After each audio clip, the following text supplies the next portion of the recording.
That gives you, say, 3-4 minutes climb to altitude, identify a release point, release the bomb. If you talk about 20 nautical miles at 250 knots, that gives you another 5 minutes for the bomb to get to the target. That is 9 minutes overall, which is quite a long time. So we developed a system that another aircraft can stay at low level, outside the radar coverage of the enemy.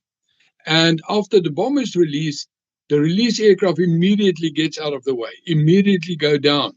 Now, I've read in the books, and I believe it's true, that a Buccaneer had the capability of roll inverted, dive down to the ground, open the dive brakes at the back, and go down to at about 40,000 feet per minute down to earth, which leaves us very little time, and it leaves little time for attacking aircraft to attack you at that, if you are compromised on radar, to get out of the radar screen for them.